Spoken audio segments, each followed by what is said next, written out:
Shalom, et je vous salue dans le nom puissant de Jésus. Aujourd'hui, nous allons méditer un passage de la Bible et à travers ce passage, nous allons apprendre encore à marcher avec Jésus. J'aimerais que tu prennes ta Bible, bien-aimé, que le Seigneur te bénisse. Nous allons prendre le livre de Jean, le chapitre 15, verset 12. Il est écrit ceci. Voici mon commandement, dit le Seigneur. Aimez-vous les uns les autres, comme je vous ai aimé. Voici le message de l'amour que le Christ vient nous prêcher ce matin. Je prie que Dieu te bénisse, que le Seigneur te garde, qu'il te garde de tout mal, qu'il protège ta famille, qu'il protège tes affaires, qu'il protège ton ministère. Aujourd'hui, Dieu veut t'enseigner sur un point fondamental. Vous savez que le monde dans lequel nous sommes, et même l'Église dans laquelle nous sommes, est l'expression de l'amour de Dieu.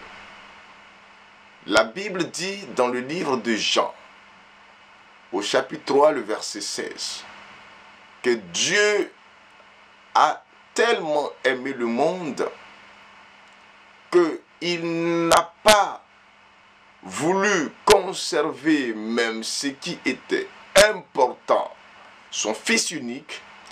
Il a donné à la croix pour que nous, par notre foi seulement en Jésus, nous soyons sauvés. Donc l'expression de l'amour de Dieu qui livre son Fils unique pour nous. Et ce matin, dans ce passage que je viens de lire, le Seigneur nous invite encore à l'amour. Il dit, ayez de l'amour les uns pour les autres. Aimez-vous les uns les autres, comme il nous a aimés. Christ nous a aimés et il s'est débarrassé de sa propre vie pour que nous puissions avoir la vie. Saint Paul, dans le livre de Philippiens, disait, lui qui était de la condition de Dieu, il n'a pas voulu se faire l'égal de Dieu, mais il s'est rabaissé jusqu'à mourir et à mourir sur une croix. Il est mort sur la croix. Mais pour s'être dépouillé, pour avoir tout abandonné, pour nous, il a reçu. La Bible dit, 3 jours après sa mort, il est ressuscité d'entre les morts. Mais non seulement cela, mais la Bible dit, Dieu l'a souverainement élevé et lui a donné le nom qui est placé au-dessus de tout nom.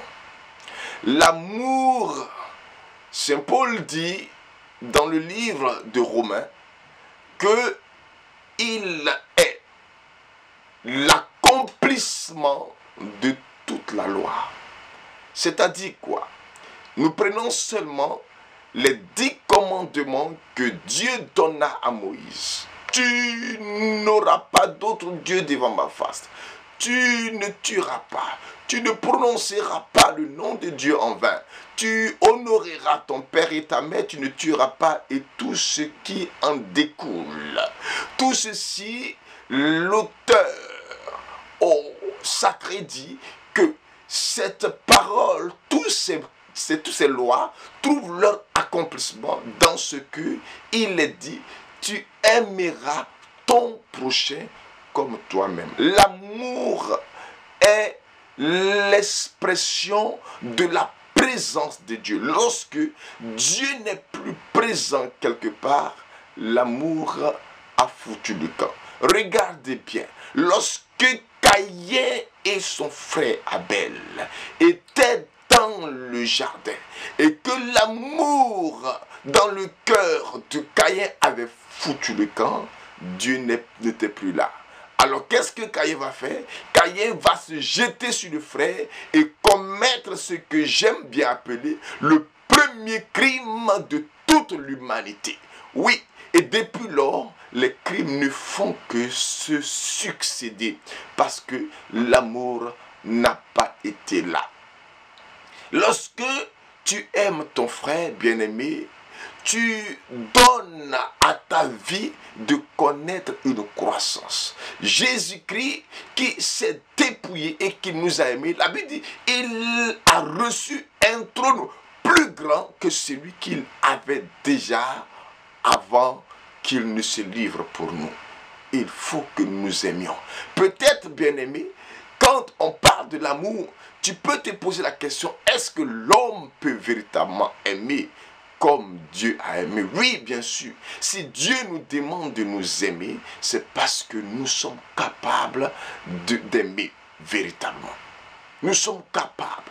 Si nous ne sommes pas capables, il nous dira que nous ne sommes pas capables. Mais s'il nous le dit, c'est parce que nous sommes capables. Nous sommes capables d'aimer. Tu es capable d'aimer. Allez aimer jusqu'à aimer ton ennemi.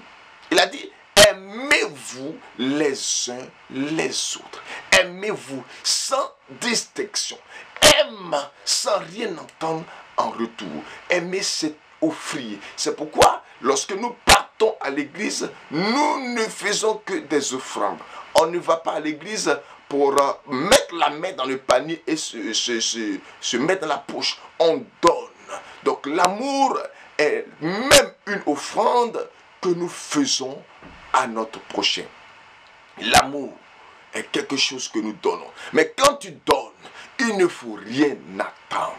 Parce que généralement, ceux à qui nous donnons sont malheureusement ceux qui nous font du mal. Ceux qui nous font du tort. Ceux qui ne veulent pas nous voir évoluer. Ceux qui ne veulent pas nous voir prospérer. Mais cela ne doit pas pouvoir compromettre notre capacité d'aimer. Il faut que nous aimions sans rien attendre en retour. Jésus-Christ a dit, si vous aimez ceux qui vous donnent, si vous aimez des gens qui vous aiment, vous ne faites rien. Parce que même les païens aiment ceux qui les aiment. Mais le chrétien doit aimer jusqu'à aimer ses détracteurs, aimer ses ennemis. Celui qui ne veut pas te voir réussir. Mais quand tu vas l'aimer, ses embûches seront pour toi une bénédiction. Alléluia. Regardez bien. Joseph, lorsque Joseph cherchait ses frères dans le désert, la Bible dit qu'il les a cherchés, il ne les trouvait pas. Et il a rencontré quelqu'un dans le désert. Il a demandé à la personne, as-tu vu mes frères? Joseph les appelait mes frères. Pendant ce temps, eux appelaient Joseph le songeur, le faiseur de rêves. Oui, bien-aimés dans le Seigneur, Joseph les considérait comme les frères. Joseph les appelait des frères. Il les aimait de tout son cœur. Et eux le méprisaient dans le cœur. Aussi nombreux étaient-ils, ils ont conspiré pour faire mourir Joseph. Mais à cause de l'amour, la flamme de l'amour, la Bible dit, ils n'ont pas pu le tuer. Parce que Joseph les aimait. Quand tu aimes véritablement, d'un cœur sincère, même ceux qui passent le temps à te dénigrer, leur dénigrement, leurs embûches, leurs pièges sera pour toi une échelle pour ton ascendance. Pour ton ascendance. Dieu nous a aimés. Alors il faut que nous aussi, nous aimions nos prochains. Regardez ce que nous récitons chaque fois lorsque nous faisons le Notre Père. Nous disons dans une partie de cette prière, pardonne-nous nos offenses comme nous pardonnons. Un autre aspect de l'amour. Parce que quelqu'un qui n'aime pas, c'est quelqu'un qui ne peut pas pardonner. Le pardon, il est divin. Donner pardon, dans pardonner, il y a il y a le mot donner. Donc donner par-dessus. Donner par-dessus, pardonner. Il dit avoir part au don de Dieu. Il faudrait que véritablement nous puissions être capables de pardonner à ceux-mêmes qui nous ont offensés, pour que notre prière puisse avoir un sens. Le pardon, ce n'est pas une affaire de bouche, mais c'est une affaire de cœur. Dans ton cœur, ne méprise jamais ton ennemi. C'est lui qui va venir même t'arracher ce qu'il t'avait donné hier. Toi, ne lui arrache pas ce que tu lui as donné. Laisse-le prendre. C'est pourquoi, dans le livre de Romains, je crois, le chapitre 12, la Bible va dire ceci. Il dit, si ton ennemi a faim, donne-lui à manger. S'il a soif, donne-lui à boire. Je t'épargne le reste. Parce que le reste peut sembler comme si on lui donne pour le tuer. Non, non, non, ce n'est pas ça. Mais si quelqu'un te veut du mal et que toi, tu lui exprimes la charité, cette personne ne pourra jamais te voir. C'est comme si tu mettais devant lui, comment je peux appeler, un mur infranchissable. L'amour est un mur infranchissable contre la furie de Satan. C'est pourquoi tous ceux qui sont des fils du diable portent la haine dans leur cœur. Bien aimé, je ne voudrais pas que la haine soit dans ton cœur. N'aie pas de haine dans ton cœur. Qui t'a fait perdre ton travail, n'aie pas de haine dans ton cœur. Qui t'a fait perdre ton mariage, n'aie pas de haine dans ton cœur. Qui t'a fait rater de l'argent, n'aie pas de haine dans ton cœur.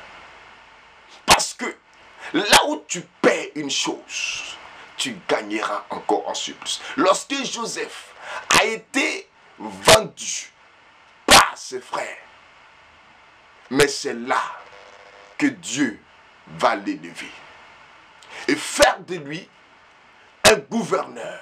Le gouverneur, il va commencer à régner sur l'Égypte jusqu'à ce qu'il soit même le sujet, une source de grâce, une bénédiction pour ceux qui lui ont fait du mal.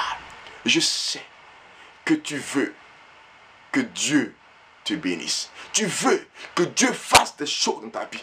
Personne ne pourra rien faire pour toi si ce n'est Dieu. Même pas ton père. Peut-être que ton père t'a rejeté. Peut-être que ta relation avec ta mère n'est pas une bonne relation. Moi, ce que je peux te dire, il ne faut pas regarder à l'homme. Le prophète Isaïe avait dit ceci. Il dit, maudit soit celui qui met sa confiance en l'homme. Maudit soit celui qui met sa confiance en l'homme. C'est-à-dire, si tu mets ta confiance en ton père, en ta mère, tu ne rentres pas dans la vision de Dieu. Mais même tout ce qu'ils t'auront fait, dis-toi que tu as un père qui est dans les cieux. C'est pourquoi Jésus lui-même l'a dit. En Matthieu, le chapitre 23, il dit, n'appelez personne père sur la terre, car votre père est dans les cieux. Ce n'est pas parce que quelqu'un t'a fait du mal que tu vas commencer à le mépriser en disant, non, mais c'était mon frère, pourquoi c'était quelqu'un d'autre? Non, c'est ton frère qui peut te faire du mal. Et c'est à travers les pièges ou la haine, le mal de ton frère, que Dieu va susciter la gloire pour te bénir. Ce matin, je prie que le Seigneur te console de tous les torts que tu as vécus. Je prie ce matin que le Seigneur te donne la force de pouvoir pardonner à tes ennemis. Que le Seigneur te donne la force de pouvoir aimer. Si tu peux prendre ce matin le téléphone pour appeler celui qui t'a fait du mal, pour lui dire que Jésus te bénisse, ou lui envoyer un texto pour lui dire Jésus te bénisse, fais-le. Une grâce t'attend. Que le Seigneur te bénisse.